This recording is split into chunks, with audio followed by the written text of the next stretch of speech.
27억? 27억까지.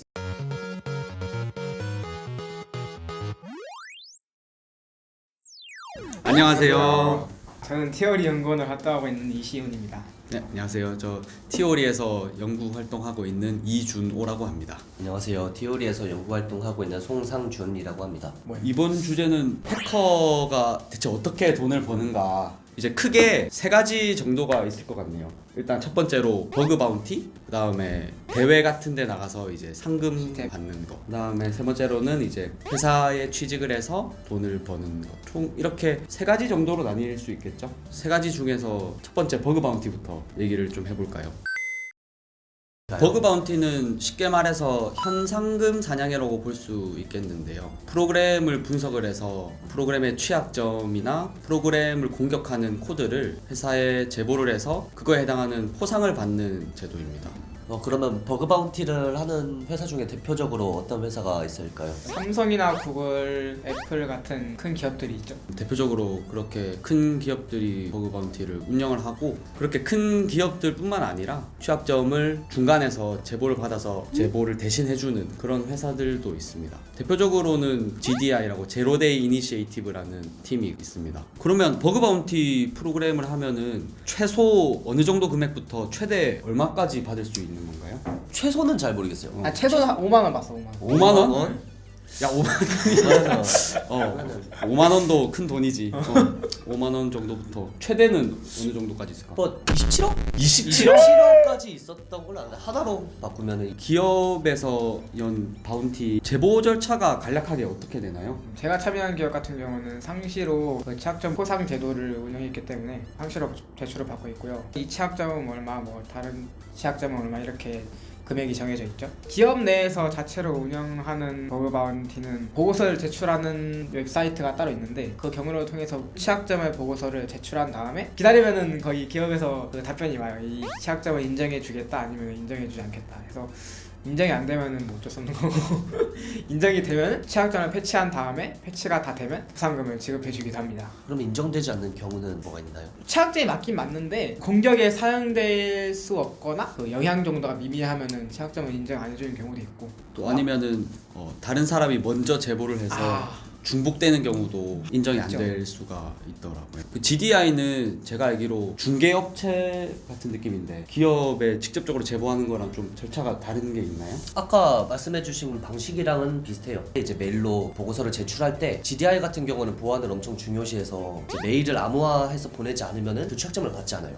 이제 그 이유가 이 취약점은 이미 다른 사람한테 유출되었다는 것을 가정을 하는 거죠. 이제 그래서 메일을 암호화해서 보내지 않으면 뭐 우리는 취약점 사지 않겠다 해서 끊어버리고 이제 암호화해서 보냈을 경우 GDI에서 그 안에 있는 공격 코드를 테스트를 해보고 취약점 재현이 성공적으로 되면은 GDI에서 계좌에 돈을 입금해주는 방식이죠. 그래서 이렇게 버그 바운티도 해커가 생계를 유지할 수 있는 수단 중에 하나가 될 수 있어요. 버그 바운티 같은 경우는 열려있는 제도다 보니까 집에서도 할 수 있고 주말에 카페 가서도 할 수 있고 언제 어디서든 할 수 있기 때문에 해커들이 많이 사용하는 제도입니다. 두 번째는 CTF에 대해 이제 말씀드릴 건데요. 이제 CTF는 그냥 소위 말하는 해킹 대회죠. 해킹 대회인데 뭐 국내 해킹 대회 같은 경우는 코드게이트나 사이버 공격 방어 대회, 사이버 작전 경연 대회 이런 대회들이 있고요. 해외 대회 같은 경우는 체인텍에서 하는 리얼월드 CTF, 일본에서 하는 코드블루 역시 CTF나 우승자. 그 다음에 대만에서 하는 히트콘 CTF, 360 불칸에서 하는 WCTF 뭐 이렇게 큰 대회들이 대표적으로 있습니다. 네, 그리고 해킹 대회 같은 경우는 이제 예선과 본선으로 나뉘어지는데 운영 측에서 이제 문제를 만들어 놓고 여러 참가팀이 참가해서 그 문제를 풀어요. 서로 경쟁을 해서 예선 그 등수 안에 들면은 이제 본선으로 가게 돼요. 대회 문제를 풀어서 특정 순위 안에 지정된 순위 안에 들면 1, 2, 3등 같은 경우 대회 상금을 받아가는 거죠. 그럼 이런 해킹 대회들 같은 경우는 상금 규모가 대충 어느 정도 되나요? 1등 기준으로 한 1,000만 원에서 한 3,000만 원까지가 일반적이고 한 5,000만 원까지 주는 대회도 본 것 같아요. 해킹 대회가 상금이 크다고 사실 마냥 좋은 것도 아닌 게 아무래도 대회이다 보니까 경쟁 구조잖아요. 그래서 그 상금을 만질 수 있는 팀 수는 굉장히 제한돼 있다는 그렇죠. 거.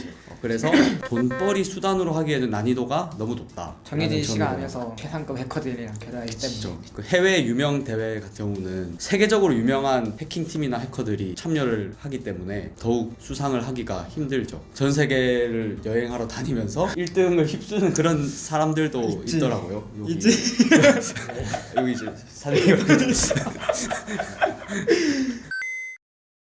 세 번째 방법으로는 회사에 들어가는 방법이 있어요. 큰 회사들 같은 경우는 자사의 중요한 데이터나 서비스를 안전하게 보호하기 위해서 해커를 고용하거나 아니면 보안팀을 유지를 해서 회사를 지키는 경우가 많아요. 또 대표적으로 이제 해커가 회사에 가서 하는 일은 자사의 서비스를 분석을 해서 패치를 해서 안전하게 보호하는 일을 하고요. 또 두 번째로 외부의 공격을 모니터링해서 이상 징후를 탐지하는 일도 하고요. 외부의 공격으로부터 공격을 당했을 때 사후 조치를 해서 피해가 커지지 않도록 막는 일도 하고, 그다음에 아까 첫 번째로 말했던 버그 바운티를 운영하는 회사들 같은 경우는 버그 바운티 보고서를 평가를 해서 포상금을 책정하거나 보고받은 취약점을 패치를 하는 그런 일도 합니다. 대부분의 큰 회사들이 보안팀을 유지하고 있기 때문에 많은 해커들이 입사를 하더라고요. 이제 회사 같은 경우는 실력과 경력에 따라서 또 연봉이 다르니까 그거에 따라서 좀 차이가 크죠. 그리고 뭐 한 가지 확실한 거는 거의 모든 해커들이 회사를 주수입원으로 끼고 있죠. 해커가 돈을 버는 세 가지 방법에 대해서 알아보았는데요. 한 가지만 하는 게 아니라 저희는 세 개 다죠? 세개 다.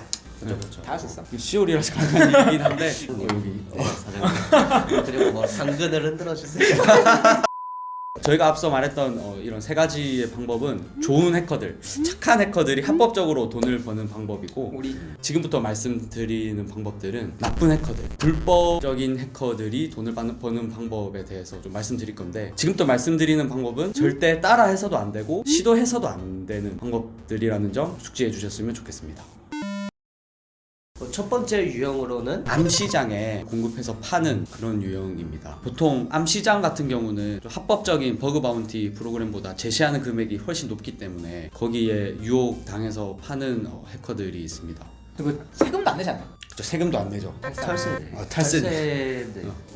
암시장에서 어떤 사람이 무엇을 하기 위해서 취약점을 사려고 하는지는 모르겠지만 분명 수요가 있고 파는 사람이 있는 것만은 확실합니다.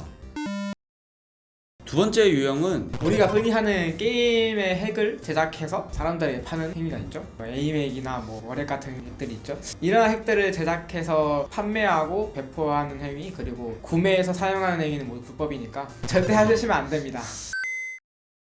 지금까지 해커가 해선 안 되는 불법적인 유형들에 대해서 알아봤는데 절대 하면 안 되겠죠, 진짜. 하면 안 돼요. 절대 하면 안 돼요. 진짜. 절대 네버. 진짜 안 돼요. 네버. 절대 네버, 에버 절대 네. 해서는 안 되는 행위라는 점 정말 하지 다시 마십니다. 한번 꼭 강조드리고 싶습니다. 저희 화이트 해커로서 좋은 보안 문화가 자리 잡혔으면 하는 바람이 있습니다. 해킹 관련해서 궁금하신 점 있으시면 저희가 항상 보고 있으니까 아래 댓글 많이 남겨주시고요. 구독, 좋아요. 알림 설정까지 부탁드리겠습니다. 감사합니다.